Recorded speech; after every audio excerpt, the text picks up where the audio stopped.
From the hood, champion boxing and sports. And boxing, you find a way to win or you find a way to lose. This seems to be the season, especially like the last few years, of just boxers and getting their orbital bones fractured or broken. It can be a career-ending injury. Now, boxers getting their faces fractured, nose broken, and retinas detached is not uncommon, but it really has been prevalent in the last few years. There's a joke going around right now that Earl Spence is collecting eye sockets and orbitals because of what he did to Kell Brook and now what he's done to your Danish Ugas. But there's still some people who don't understand what causes or what is an orbital fracture. So my thing is that trying to get you guys to understand what it is. It's really easy to get one. If you get hit hard in that certain part of your face with those soft bones, it's going to fracture. So the orbital is just a medical term for the collection of several bones that make up your eye sockets. An orbital fracture is, as you probably worked out, those of you who've boxed, but even if you haven't, just if you're out there working in the ring or doing any kind of sport that can result in injury to your face, it's just a fracture of one of those bones. There can be several causes, and the way you're injured can increase the likelihood of what gets fractured or if it's irreparable. The blowout fracture is what commonly happens and when you're hit by something larger than the eye socket, like a fist in a boxing glove, which is what happened with these guys. Also happens in MMA. So when that fist impacts, it can damage it. So as far as what causes the injury, I think you guys all know is to be struck in the face with something, a fist, a knee, a bat, any object that can create that damage, any object larger than the eye socket. But that all boils down to what we call trauma. So a blow to the eye socket transfers energy, which dissipates through the bones and increases the pressure inside the eye socket. This rapid increase in pressure leads to one of the thinner bones fracturing outwards. Typically medial wall, which is going to be near the nose, that's why you see that swelling around the nose area too, or the floor of the sockets, as these are the thinnest areas. Now I'm going to tell you, I was playing basketball when I was young, and I went up for a rebound. When I was going up, the guy was coming down with his elbow. So I went up, his elbow hit me in my eye. And when I went down, I was a little dazed, and I remember I went to the bathroom. I remember I had boxed and everything. I never had any issue like this, but I just remember when that elbow hit me, I was a little dazed. And I went to the bathroom because I felt like there was something dripping in my mouth. And I spat and nothing happened. But for some reason, I felt like I needed to blow my nose. And when I blew my nose, air settled underneath my eye. And I went to the doctor and found out that my orbital bone had been fractured from the elbow hitting me in my right here on my eye. And it's the impact of the person coming down and me going, my face going up and bam, hitting that. And I just remember seeing bright lights. And I went to the bathroom, I blew my nose, that happened, I freaked out. It was like a kind of cartoonish. You ever see those cartoons? Guy blows his nose and two eyes come out. That's kind of what that was, how that air settled underneath. So it scared me. And the thing is, right, when somebody gets injured like that, there's no need to try to, especially if it happens in training, there's no need to try to train through that, because you can get yourself in a huge problem. And it's not uncommon to see fighters try to push through these injuries just in an effort to get their hand raised. So you look at like Kell Brook. He tried, but the pain can become unbearable. And when they say that, a lot of times people on the outside say, oh, he quit. Let me tell you, that pain is no joke. You look at Inoue. He pushed through it to get the trophy and the Super 6 tournament, but he ended up with a fractured orbital. But maybe his wasn't as bad as Kell Brook's. You know, maybe he wasn't taking as many shots. You know, Earl Spence is a sharpshooter. So it's like Pacquiao, death by left hand. So when them left hands start coming into that eye and they zero in on the target, they're going to get there. Dubois, he was in there doing his best against Joe Joyce. Actually looked really good, but Joe Joyce just was a heavy hitter and was landing the shots, and eventually broke the bone, and Dubois just couldn't continue. I mean, it hurt to get hit in it, and he couldn't see, but he was getting hit in it repeatedly.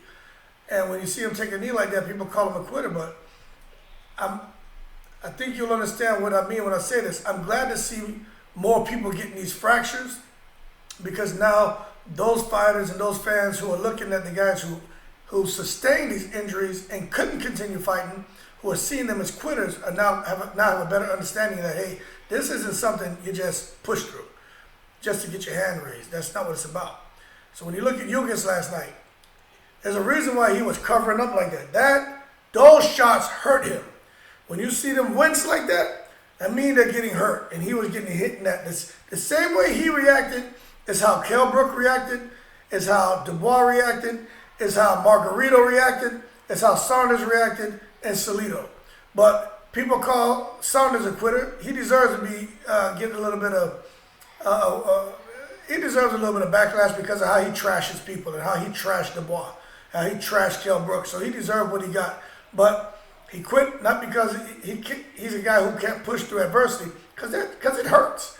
Margarito, you're kind of glad to see him get beat down, especially knowing what he did to Cotto and Pacquiao, death by 1,000 left hands. They should have stopped that fight a long time ago.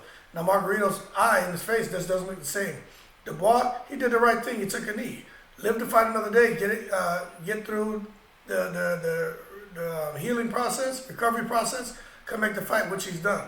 Ugas, we're gonna see what happens with Ugas. He took a lot of unnecessary damage by someone who hits extremely hard. And Brook, as we've seen, he's returned, and he didn't take that much damage, but he took some by the same left hand. But Ugas took a lot. He wasn't gonna quit. He was gonna keep going, and that just tells you this man's heart. You gotta understand, Ugas 6 times tried to escape Cuba, got caught 6 times, went to jail 6 times, and 7th time went across the ocean, shark-infested waters, just to arrive in Florida. I mean, this man has no quitting him. So he really would have had to kill him last night, or something drastic would have had to happen for him to stop. But he wasn't going to quit.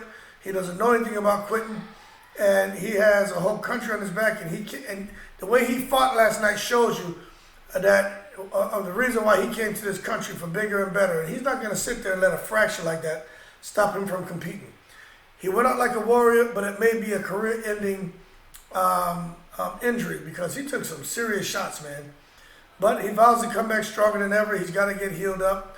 And hopefully we'll see the x-rays and see the severity of the damage, because his eye is in bad shape. He got messed up. But when you look at these guys, they're all champions, man. All guys, like Salido. Salido's not a guy who's going to quit. Margarito, we know he's not going to quit. Ugas, well, if you didn't know, now you know. Billy Joe Saunders doesn't seem like a quitter. Dubois doesn't strike me as a quitter. Inoue, we already know about him. And Brook, he's going to fight. But when you look at this, there's a common theme here. Majority of these guys couldn't continue. It's not because they can't quit, because it's an extremely painful injury. So people, I just want y'all to understand that. When these guys get hurt like that, they got to go see the doctor to get it treated. And they got to head over to the hospital to get checked. They're going to need x-rays, CT scans, MRIs, so they can see the severity of the damage. And they want to get the pressure checked with the eyeball, man, to make sure that there's nothing going on behind it. And there is a risk of going blind if that pressure, they see that swelling, if that pressure is increased for an extended period of time. And it can affect the movement of your eye and everything else. And that's where you got to see an eye specialist, because if there's a damage to the ceiling of the eye socket, you may need to see a neurosurgeon. And there are treatments that these guys can incur and to get themselves better. But let me tell you something like this, man. There's an element to orbital fractures being an occupational hazard in combat sports. The same way you might get bruises and other injuries, you might get unlucky. At the end of the day, we aren't playing a tickling contest. The best thing to do is keep your guard tight and work on your defense. Not getting hit is the easiest way to avoid the fracture. And that's why Floyd Mayweather, love him or hate him, he's smart. He's never had a fracture because it was cool for him to not get hit. These fighters need to learn from that. Do not get hit. Do not get hit. Do not get hit. Practice your craft, master defense, because it's not worth it getting your eye bust up like this and risking losing your vision, permanent damage to your eye, and definitely losing the way of making money to provide for your family and the livelihood. It's just not worth it. Defense is probably the most important thing in boxing, not entertaining a crowd and get paid a whole bunch of money for one fight and never be able to fight again because you took, severe damage. Defense, defense, defense. It's important. Learn from these fighters here, these champions, these great guys, these guys with a lot of confidence, guys with the will to win and go on and fight. But when you see guys like this who are tough, even in the MMA world, them guys get their faces broken like that, they cannot continue because it is extremely painful. It's best to stop the fight. If your cornerman won't stop the fight, then you got a problem. A guy like Lou Valve, who let Badu Jack continue with that cut in his face, if Badu Jack would have had a fractional orbit, Valve would have still had him out there fighting. Stupid. It's not worth it. So hopefully you have a better understanding of what the orbital socket is, why it's such a high risk injury when it comes to boxers and MMA guys, especially boxers, man. It's just because these guys are getting hit repeatedly in the face, and that's what's going to happen. So Ugas is not a quitter. None of these guys are quitters. They're all champions. They deserve to be respected. But we need to understand what these guys are going through, because that's a serious, serious problem, man. So hopefully Ugas can get his stuff squared away and get back in the ring in a year or so. But he took a lot of damage, and we'll have to wait and see exactly how he's recovered and what the prognosis is for his future, and if he's going to return to the ring. That being said, like and subscribe to the channel. If you enjoyed the video, I appreciate your support. Shout out to all the veterans, and I'm in the breeze.